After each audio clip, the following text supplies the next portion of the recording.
texto é sobre um personagem que nós lemos durante essa semana, que é Josué. Abra a Bíblia de vocês lá em Josué capítulo 8, verso 30 ao 35.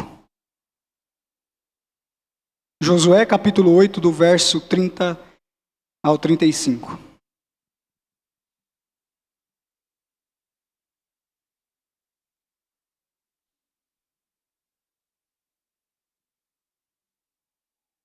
Todos encontraram? Digam amém aí para me ouvir. Então Josué edificou um altar ao Senhor, Deus de Israel, no monte Ebal, como Moisés, servo do Senhor, ordenara aos israelitas, conforme o que está escrito no livro da lei de Moisés, isto é, um altar de pedras brutas, nas quais não se usara ferramenta, e eles ofereceram sobre esse holocausto ao Senhor e sacrifícios pacíficos. E ali na presença dos israelitas, fez em pedras uma cópia da lei que Moisés escrevera. E todo Israel, tanto o estrangeiro como o natural, como os seus anciãos, oficiais e juízes, estava de um e de outro lado da arca, perante os sacerdotes levitas que levavam a arca da aliança do Senhor. Metade deles em frente do monte Gerizim e a outra metade em frente ao monte Ebal, como Moisés, servo do Senhor, anteriormente ordenara para que se abençoasse o povo de Israel. Depois ele leu em voz alta todas as palavras da lei, a bênção e a maldição, conforme tudo o que está escrito no livro da lei. E de tudo que Moisés ordenara, não se ouve uma só palavra que Josué não lesse perante toda a congregação de Israel, inclusive perante as mulheres, os pequeninos e os estrangeiros que estavam no meio deles. Vamos orar mais uma vez, meus queridos? Pai, em nome de Jesus, nós estamos diante da Tua Santa Palavra, diante de uma narrativa histórica, onde nós podemos aprender tantas coisas, Pai. Obrigado porque o Senhor preservou a Tua Palavra durante anos e anos, milhares de anos, e hoje nós temos acesso a essa história, mostrando como o Senhor cuida de nós, como o Senhor cuida do Seu povo, como o Senhor cumpriu e cumpre todas as Suas promessas. Obrigado, Pai. Que o Senhor possa, através do Teu Espírito Santo, aplicar essa palavra aos nossos corações, à nossa mente, e que nós possamos entender, Pai, tudo aquilo que o Senhor tem para nós, em nome do Teu Filho Jesus. Amém. Meus irmãos, nós estamos então diante de um texto formidável. E o tema que eu quero trabalhar com vocês essa noite é: vamos ao culto? Nós estamos no culto, né? Mas o tema é esse: vamos ao culto? Só que antes disso tudo, imagine que um campo de batalha, onde você está cercado por inimigos, à sua espreita, e você não consegue ver esse inimigo. Quando vocês mais antigos, provavelmente se assistiu o filme Predador, eles lutam com alguém que eles não conseguem ver. E quando nós olhamos para o texto de Josué, ele está agora entrando na Terra Prometida, com as suas espadas, com o seu povo, com Deus à frente. Só que, diferente de Josué, nós não precisamos mais pegar uma espada para conquistar terras ou para matar algum inimigo. Só que, como Josué também, ele lutou batalhas, o cristão ele luta batalhas diariamente. E a Bíblia nos ensina que a nossa batalha não é contra carne ou contra sangue, mas contra os principados e potestades, contra os dominadores do ar, desse mundo tenebroso. Ou seja, nós lutamos diariamente contra forças espirituais. E assim como o povo de Israel, ele peregrinou durante 40 anos no deserto, nós vamos peregrinar nessa terra durante toda a nossa vida, porque o nosso lugar não é aqui. A Bíblia fala que nós somos peregrinos. Nós estamos a caminho de uma terra muito melhor do que a terra que Deus prometeu ali para o povo de Israel. É uma terra que não terá mais lutas ou dificuldades. Você não vai precisar lutar, porque Deus ele já está construindo essa cidade para nós.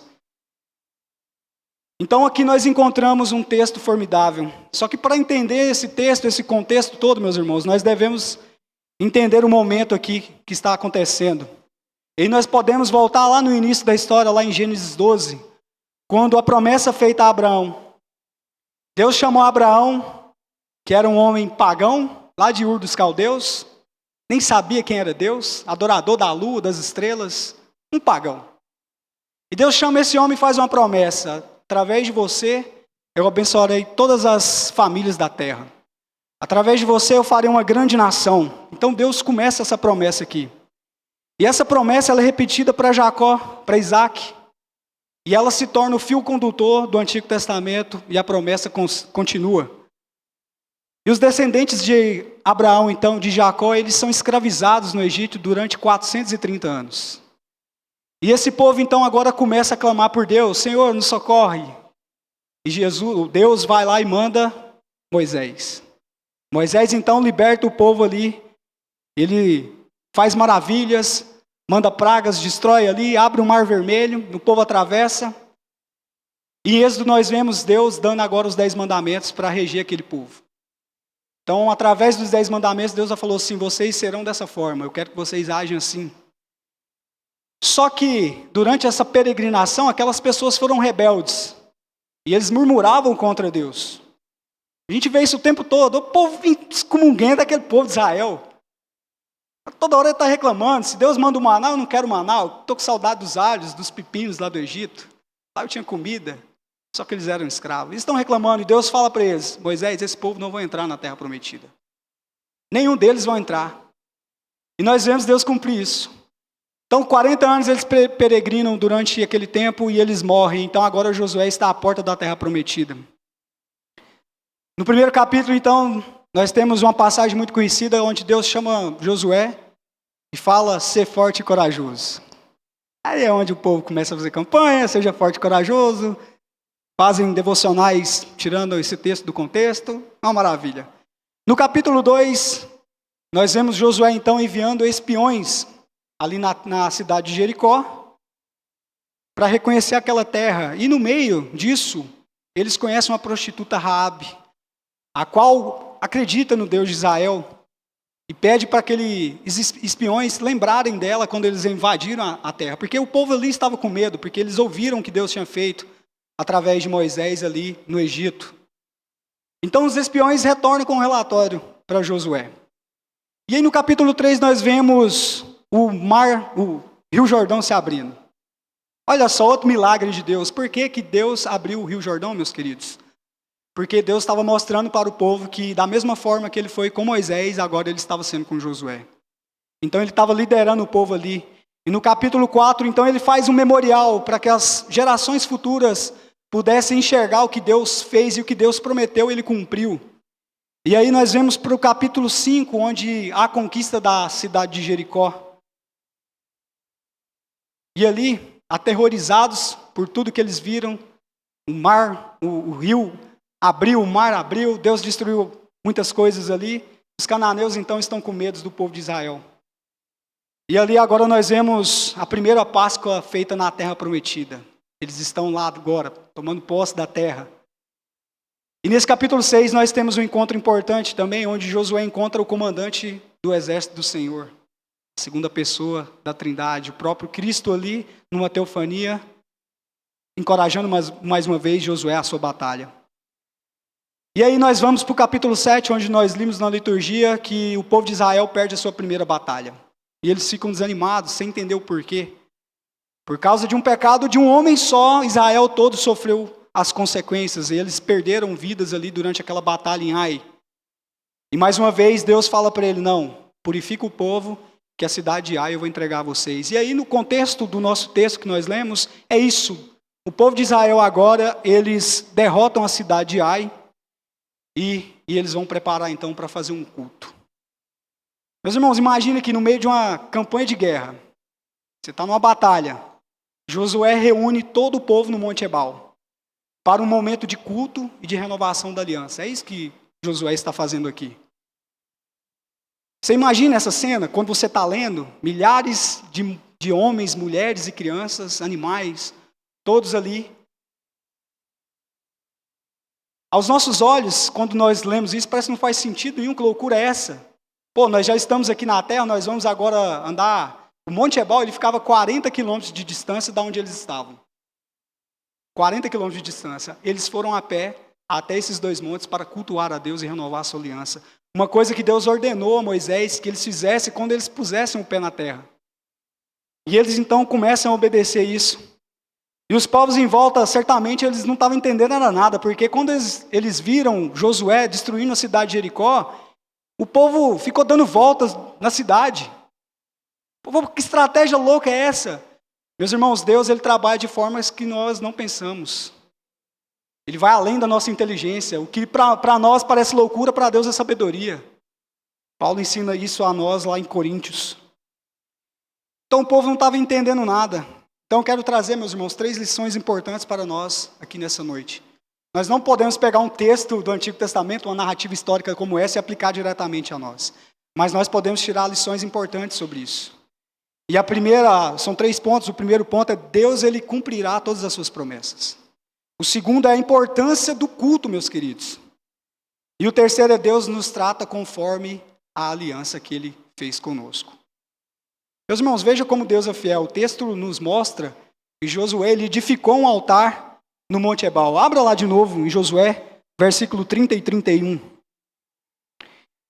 Olha só o que diz. Então Josué edificou um altar ao Senhor, Deus de Israel, no Monte Ebal, como Moisés, servo do Senhor, ordenara os israelitas, conforme o que está escrito no livro da lei de Moisés, isto é, um altar de pedras brutas nas quais não se usara ferramenta.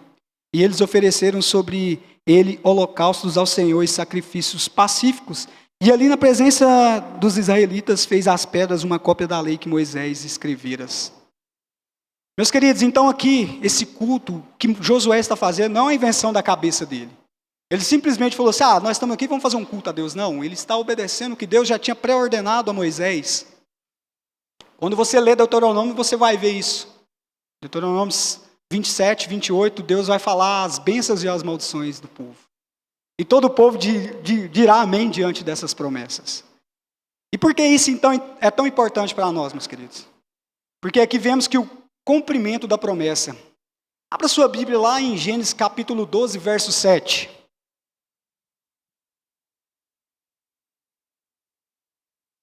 Gênesis 12, capítulo 7. Então o Senhor apareceu a Abraão e disse, darei esta terra à tua descendência. E a Abraão edificou ali um altar ao Senhor que ele aparecera. Meus irmãos, esse altar que o Josué está construindo nesse lugar agora, no Monte Ebal e Monte Gerizim, é o mesmo lugar onde Deus fez a promessa para Abraão. Ou seja, Deus ele é fiel para cumprir todas as suas promessas que ele disse que ele cumpriria. E ele está agora provando que ele cumpre aquilo que ele falou. Percebam, Israel não estava ali também, meus queridos, porque eles eram melhores que os outros povos.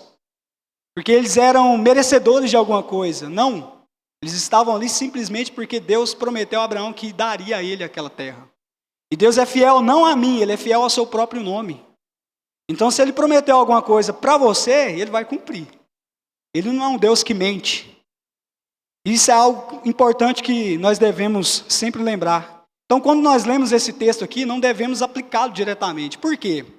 Você pega lá o que Josué está fazendo aqui, ele vai ler as bênçãos e a maldição. Se você abrir Deuteronômio capítulo 27 ou 28, está tudo lá. Provavelmente você já escutou uma música que fala assim, para a direita, para a esquerda, onde você colocar os seus pés vai ser seu, você vai ser abençoado na sua entrada, na sua saída. É muito bonito isso. Só que, meus irmãos, isso é para o povo de Israel.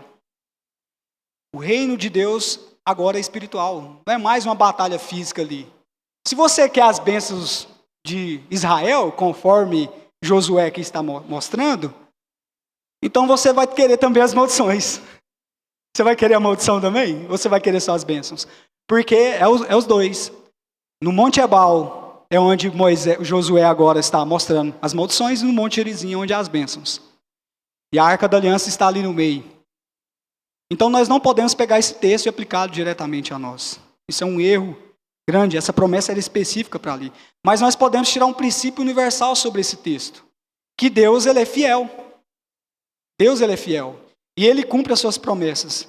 E hoje nós podemos ver essa fidelidade às suas promessas através de Cristo. Meus irmãos, nosso coração ele é sempre inquieto.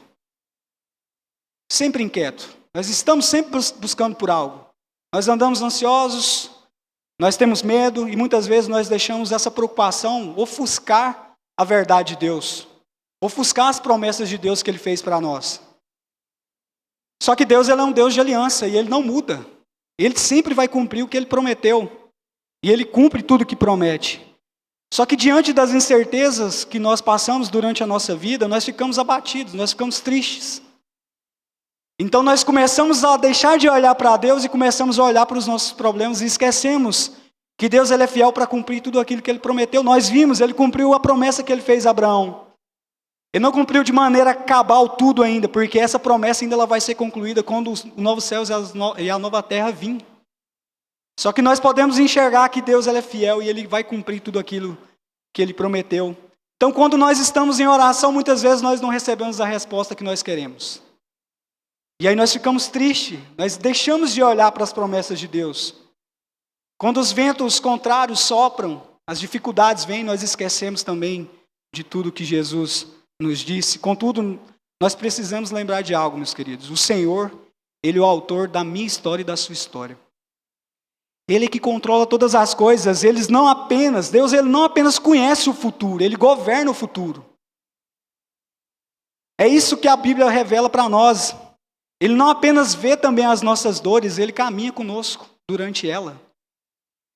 Por isso que nós temos o consolo e nós temos o Espírito Santo habitando em nós.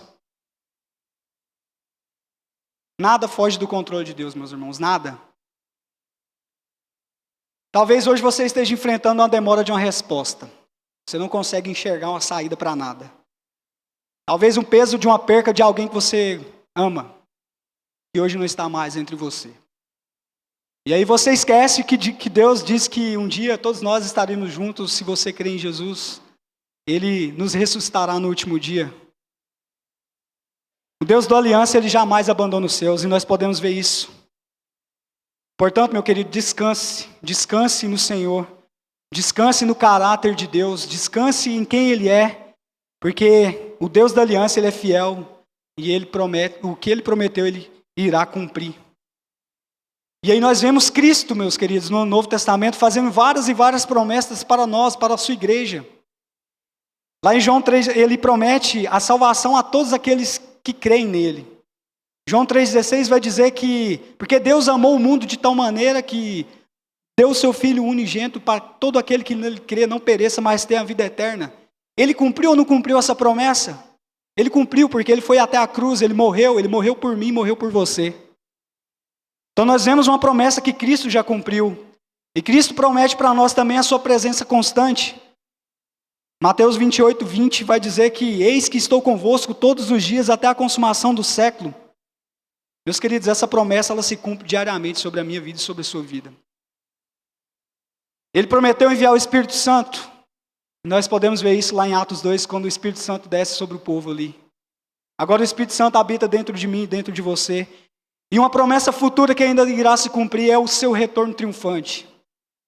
Ele prometeu que um dia Ele vai retornar e nós viveremos em um novo céu e uma nova terra. E essa promessa ainda será completada. E nós esperamos por isso, nós ansiamos por isso. Então, meus irmãos, olhe para a fidelidade de Deus. Assim como Ele cumpriu as suas promessas no passado, Ele continua cumprindo as suas promessas no presente. Nosso papel, então, é perseverar na fé e acreditar naquilo que Ele nos disse. Então, qual deve ser a nossa resposta diante da fidelidade de Deus, meus irmãos? Se Ele, então, promete e cumpre tudo o que Ele prometeu, se Ele já nos salvou e nos deu o Espírito Santo, como eu devo, então, reagir diante dessa resposta de Deus? Com gratidão e obediência. É isso que Deus espera de nós. E é exatamente isso que nós vemos no próximo ponto agora, a importância do culto como expressão de gratidão e obediência a Deus. Meus irmãos, pensa aqui comigo mais uma vez, imaginando essa cena. Josué criando aquela estratégia. Eles acabaram de vencer a cidade de Ai. Provavelmente os soldados estavam até capoeira da cidade ainda. Estava ali afiando a sua espada para a próxima batalha. Josué para e fala assim, ei, para aí. Para tudo. Vamos cultuar a Deus. Vamos cultuar a Deus. Provavelmente, povo olhou e falou, pô, cultuar a Deus? Josué, você está de brincadeira. Porque nós estamos 40 anos peregrinando no deserto, nós acabamos de entrar agora na cidade, destruímos Jericó. O exército está animado, você vem falar para nós agora parar tudo para cultuar a Deus? Que loucura é essa, Josué? E ele para tudo, meus irmãos. Ele para tudo. E começa, então, a propor o povo. Aos olhos da guerra, a estratégia militares, meu primo aqui já foi do exército, provavelmente ele sabe que tem as estratégias que o exército faz. Nós temos um irmão aqui também que foi durante um tempo do exército. Aos olhos humanos isso é loucura, não faz sentido. Você está numa batalha, você vai parar tudo. Você está desprotegido agora, em vez de você organizar o seu exército, você vai fazer um culto. E além do culto não ser no lugar onde eles estavam, eles vão andar 40 quilômetros de distância para fazer um culto a Deus. Não faz sentido. Não faz sentido nenhum. Só que Josué, ele faz isso, ele não faz isso no canto escondido, porque a nossa fé, ela não deve ser uma fé que deve ser vivida às escuras. Não, ele faz isso para todo mundo ver. Ele leva o povo até um monte, 40 quilômetros de caminhada. Imagina, meus irmãos, como isso impactou a vizinhança das terras ali. Aquelas civilizações ali. Enquanto os exércitos pagãos ali confiavam na força dos seus guerreiros, confiavam nos seus reis, os reis das nações vizinhas confiavam nos seus cavalos, nos seus carros de ferro, o povo de Deus interrompia tudo para oferecer sacrifícios a Deus. Parou tudo. Isso deixa claro uma coisa para todo mundo que estava vendo aquele povo ali. A vitória de Israel não vinha da sua força militar, mas vinha do Deus que estava com eles. Meus irmãos, então o culto não é apenas um ato religioso que nós fazemos aqui diariamente. Domingo após domingo. É um testemunho. Quando você pega a sua Bíblia e sai da sua casa, domingo de manhã e domingo à noite, você está declarando que o Deus que você acredita é o Deus que te dá a vitória. É isso que Josué está mostrando. Deus, ele é o centro da minha vida. Quando eu levanto da minha cama e falo, eu vou para a igreja agora no domingo, claro que é até engraçado, porque ele, papai, vamos para a igreja. Qualquer dia, vamos para a igreja. Não, hoje não é dia. Domingo é o dia. Vamos à igreja. Meus irmãos, o culto é extremamente importante, só que a nossa cultura hoje em dia está arrumando várias desculpas para não poder vir no culto. Hoje era um dia para não ter nenhuma cadeira vazia, não tem nem lugar aqui na verdade, pela quantidade de membros que nós temos arrolados na igreja. E aí eu peguei algumas desculpas clássicas que nós ouvimos para não vir no culto. A primeira dela é eu moro longe. Ah, eu moro longe, eu trabalhei a semana inteira. Sabe? Aí eu vou no culto. Meus irmãos, isso não é desculpa. Sabe por que não é desculpa? Vou usar um exemplo que nós temos aqui na nossa própria igreja. Não preciso nem citar o nome, todo mundo vai saber. Mas tem irmãos que moram em outra cidade. E domingo após domingo, esse irmão ele está aqui. Ele chega antes das 7 da manhã. Nosso culto é 9, ele chega antes das 7. O culto é 7 horas da noite, ele chega aqui antes das 6 da tarde. Você acha que ele não cansa também? Você acha que durante a semana ele fica à toa? Mas ele entendeu uma coisa essencial na vida dele, é Deus quem luta as batalhas por ele. Que ele está aqui faz total diferença na vida dele e na casa dele. E muitas vezes nós arrumamos desculpa para não estarmos aqui. E a segunda desculpa que nós podemos ouvir também é, eu estudo. Eu trabalho, eu tenho que viajar. Eu tenho que ir no estádio de futebol. Eu tenho, sei lá, qualquer coisa. Pensa qualquer coisa, desculpa, que você já arrumou para não vir no culto. E nós arrumamos isso.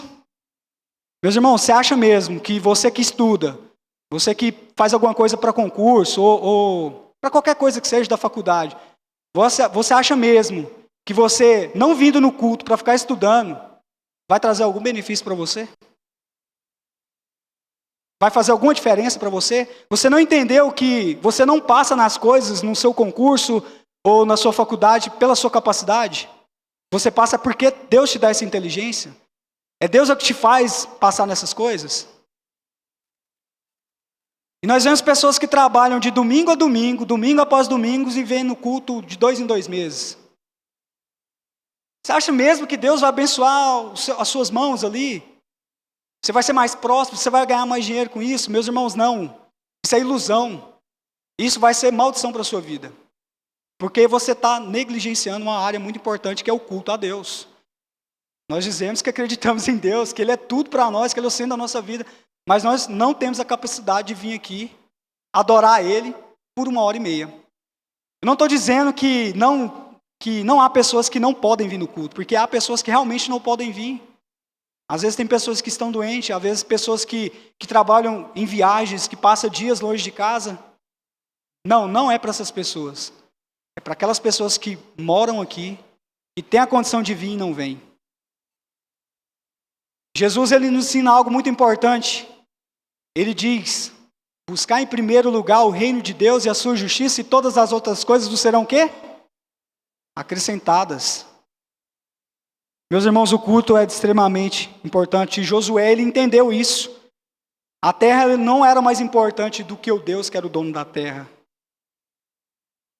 Nós devemos entender que é Deus quem luta por nós.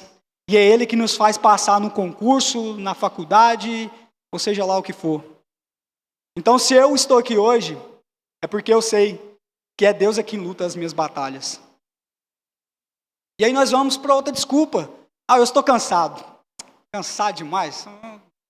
Vou ter que ir lá no culto, lá, o pastor nem vai estar, vou ter que escutar um seminarista pregando, né? Trem chato do caramba. Quero não. Vou ficar em casa. Só que é engraçado que as pessoas que falam que não tem energia para vir no culto no domingo, no sábado elas vão para um clube, elas vão para o cinema, fica até meia-noite. No meio da semana, se tiver um lançamento de filme que ela quer muito assistir, ela vai. Se tiver um futebol no Serrinha, ela vai. Mas nós não temos energia para cultuar a Deus, porque Deus não é importante. É isso que nós estamos dizendo para Deus. Deus, eu não vou lá porque não é importante. Posso estar errado? Creio que não.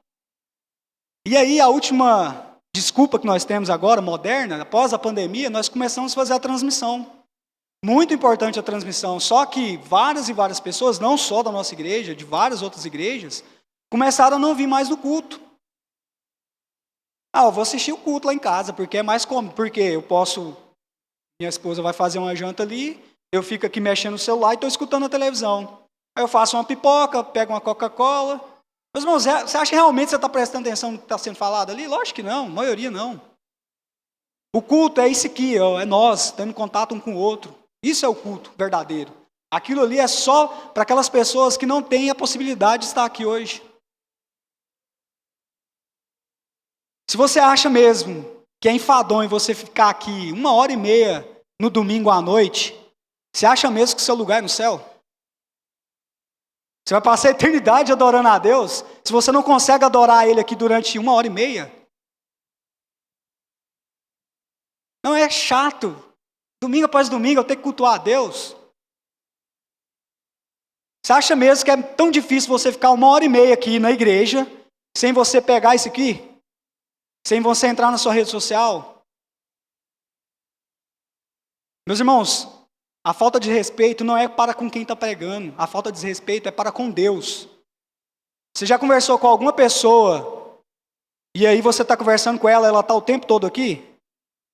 Você acha isso legal? Eu não acho. Uma falta de respeito. Mas com Deus não. Com Deus não tem problema. Deus está aqui? Não. Isso é a realidade de várias e várias igrejas. Não estou falando só para nós aqui. Isso é o que eu consigo observar em vários lugares que eu vou. É uma falta de respeito para com Deus. Você não está prestando o culto devido a Deus. Você vem aqui porque acha que é um checklist. Eu vou lá, cumpro o meu ritual, eu dou a minha oferta, eu escuto um louvor e eu vou embora e no domingo que vem eu volto. É isso que nós estamos fazendo com o culto de Deus. Agora seja sincero, meus irmãos, se você tivesse uma proposta de trabalho, você ia ganhar 20 mil reais por mês. 20 mil. Não sei quem ganha aqui, eu não sei se alguém ganha 20 mil aqui, mas eu pelo menos não ganho. Aí você teria que estar lá domingo após domingo, 6 horas da manhã e 6 horas da tarde. Eu garanto que você estaria lá antes mesmo do seu patrão abrir a empresa. E isso revela onde está o nosso coração. Só que para o culto nós arrumamos barreiras intransponíveis. E aqui está a grande questão. O culto não é sobre conveniência. Né? O culto não é para mim, porque eu gosto. É sobre prioridade. O problema então não é a distância, o problema não é o cansaço, o problema não é a falta de tempo. O problema é que para muitos, Deus simplesmente não está no topo da lista. É isso. E aí nós vemos aqui, quando o povo subiu ao Monte Ebal, eles não estavam preocupados como seria cansativa a viagem de 40 quilômetros. Se o altar era bonito, se o louvor ia cantar certinho, não. Culto público, então, é reconhecimento público de que Deus ele é digno de toda a honra e toda a glória. Então, eu pergunto a vocês, igreja Vera Cruz, como está o seu coração em relação ao culto? Você tem tratado a adoração como prioridade ou como algo secundário? Que pode ser substituído por algo melhor que apareça durante o domingo. Um jantar, um jogo. Goiás e Vila hoje lá no Serrinha. Sou sócio torcedor, não podia ficar no domingo. Que se dane Goiás e Vila, o importante para mim é Deus. Só que muitas pessoas não estão tratando Deus da forma que Ele merece. Você está cheio de gratidão e reverência para com Deus? E aqui chegamos a um aspecto fundamental do culto. Ele não é apenas um momento de adoração. Ele é um momento, então, de renovação da aliança de Deus para com o seu povo. Dessa forma, Deus nos trata, então, conforme Ele trata a sua aliança. E Ele vai nos tratar assim. Meus irmãos, a fidelidade de Deus, então, o nosso ponto 3 aqui, Deus, Ele nos trata segundo os conformes da aliança. Nós estamos debaixo de uma aliança. E a fidelidade de Deus, ela é inquestionável. Ele sempre cumpre as suas promessas, como nós vimos na história aqui de Josué. E essa dinâmica, então, da aliança, ela não é só um princípio ali do Antigo Testamento. Deus ele vai renovando a sua aliança com o seu povo e Ele fez a aliança conosco através do sangue de Jesus. É algo que permanece para nós, então. E Paulo, lá em Gálatas, capítulo 6, verso 7, vai dizer que aquilo que o homem plantar, ele vai colher. Josué, ele obedeceu à ordem de Deus. Ele foi para o Monte Ebal fazer o sacrifício ali, como Moisés ordenou. Domingo passado, quando nós olhamos para o Novo Testamento, o que nós fazemos domingo passado? Nós tomamos a ceia do Senhor. E na ceia nós dizemos que nós estamos renovando a nossa aliança com Deus. Mês após mês nós tomamos a ceia, nós dizemos que nós somos parte dessa aliança, nós somos parte desse povo agora. Só que às vezes a ceia parece uma coisa mística também, né? As pessoas perguntam, vai ter ceia? Porque se não tiver ceia eu não venho no culto. Mas se tiver eu vou. Não entendeu ainda o que é culto e nem o que é ceia. Está com o entendimento errado ainda. Vários e vários anos na igreja e parece que não entendeu ainda. Jesus ele nos garantiu que estaria conosco todos os dias até a consumação do século, não viu? Meus irmãos, então, mas se nós falharmos então da nossa parte, será que então a maldição vai vir sobre a minha vida agora? Porque eu não consigo cumprir tudo. Não sei se vocês conseguem, eu não consigo. Eu jamais vou conseguir. E quando você lê aqui Josué capítulo 8, onde é que o altar foi construído? Alguém sabe onde é que o altar foi construído, meus queridos? O altar foi construído no monte da bênção ou no monte da maldição? Foi no monte da maldição. Porque Deus sabia que o povo não conseguiria cumprir as promessas que eles estavam dizendo. Josué ele recitou a lei para eles. Se vocês obedecerem, vocês serão prósperos, vocês terão filhos, vocês terão riquezas. Só que se vocês não obedecerem, a sua casa será maldita, a sua mulher será estéril, seus animais serão estéreis, vocês serão dominados. Jesus, ele recebeu essa maldição. O altar, ele está apontando para Cristo. Através da cruz de Cristo, então, nós podemos olhar agora, então, e receber o perdão que nós não merecíamos. Porque eu não consigo cumprir a lei e você também não consegue. Então, aqui não estava apenas simbolizando, mas estava mostrando que Deus, através de um sacrifício, Ele traria um meio para oferecer restauração ao seu povo. Só que essa dinâmica, meus queridos, ela continua, porque nós fazemos aliança durante a nossa vida. Lembro-me quando cheguei aqui nesse lugar, eu não queria participar de nada de louvor, porque eu estava cansado de louvor, eu tinha passado estresse demais durante a minha vida. Eu queria apenas chegar, sentar na cadeira e ficar quieto. O pastor me achou, você toca? Toca. Vamos participar? Vamos. Aqui estou eu agora, falando com vocês. Quando nós entramos na igreja presbiteriana Vera Cruz, nós passamos um ano aqui fazendo catecúmeno e nós fazemos uma promessa quando nós nos apresentamos aqui. Lembro que era eu acho que tinha mais umas 20 pessoas ou mais. E nós prometemos que nós faríamos parte das programações, nós faríamos parte do culto. Nós, quando batizamos os nossos filhos, nós prometemos que nós iríamos trazê-los aos cultos. E nós não prometemos isso somente a homens. Nós fizemos uma aliança diante de Deus. Só que quantas vezes eu e você nós estamos quebrando esse compromisso que nós fizemos aqui? Quantas vezes nós estamos falhando em cumprir os votos que nós fazemos diante de Deus? Meus irmãos, a falta de participação não é porque eu vou sentir mal, o pastor vai sentir mal, não. É porque você fez um compromisso diante de Deus. Você aceitou os termos da aliança. Só que nós não estamos nem aí. Nós achamos que não é necessário estar aqui. Se nós pegarmos aqui de 2 anos para cá, teve várias e várias pessoas que viraram membro desse lugar. Que batizaram seus filhos. Cadê essas pessoas? Onde estão essas pessoas? Eu vou uma vez por mês, tá bom. Que 3 meses eu vou de novo, tá bom. Estão negligenciando um aspecto da aliança que você fez diante de Deus. Só que Deus ele é gracioso e Ele é bondoso para conosco. E Ele nos perdoa pelas nossas falhas. Se nós chegarmos a Ele e confessarmos, então endireitarmos os nossos caminhos, Deus ele nos perdoa. Então, meus queridos, se você está nessas falhas que foram apontadas aqui, reconheça. Peça perdão a Deus, comece a fazer diferente. Comece a tratar o culto de forma diferente. Comece a tratar a aliança que você fez na igreja de forma diferente. Através disso, o povo conquistou a terra, eles foram obedientes. Aquela geração foi obediente a Deus. E eles foram prósperos. Só que a partir do momento em que eles começaram a desobedecer, a maldição veio sobre eles. E da mesma forma, quando nós começamos a desobedecer a Deus, nós não perdemos a salvação mais. Isso é claro, nós não perdemos.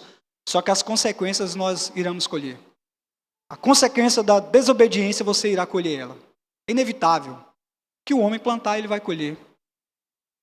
Então, para concluir, meus irmãos, que possamos, a semelhança de Josué, escolher obedecer a Deus acima das nossas vontades, acima do nosso conforto.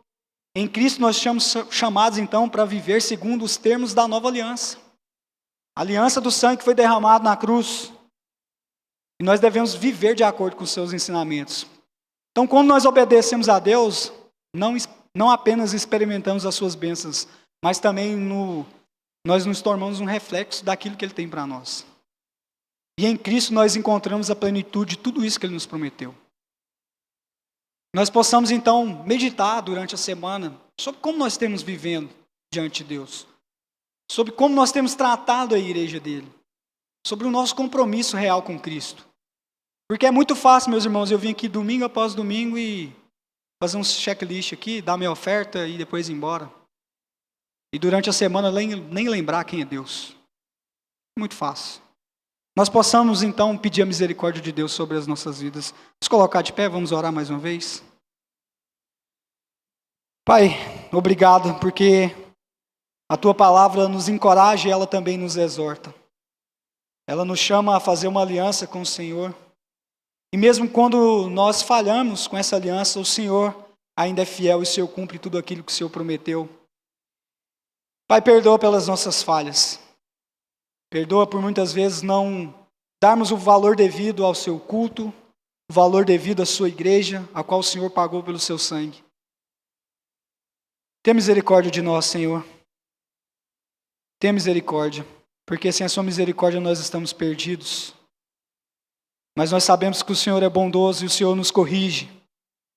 E se o Senhor nos corrige é porque nós somos filhos, não bastardos. Por isso, Pai, nós queremos ter uma vida rendida ao Senhor, como nós cantamos, Pai, durante aquele cântico. Rendido estou, Pai, aos teus pés. Que o Senhor possa, Pai, estar no meio da tua igreja, abençoando a cada dia mais, que nós possamos estar com o nosso coração voltado ao Senhor. Em nome do teu Filho Jesus. Amém. Pode se assentar, meus queridos. Tem algum visitante que está aqui pela primeira vez conosco? Tem alguém? Não? Se não tiver, muito obrigado por aqueles que estão sempre conosco. É um prazer tê-los aqui. E como eu disse, se você também quiser fazer parte desse povo, tem uma aliança para você. Depois você pode conversar com alguém que você queira fazer parte daqui. E é um prazer tê-los aqui conosco. Então, vamos encerrar. Vai ter a cantina ali agora, nesse momento. Você possa ajudar-nos agora com essa cantina. E uma boa semana para todos. Obrigado.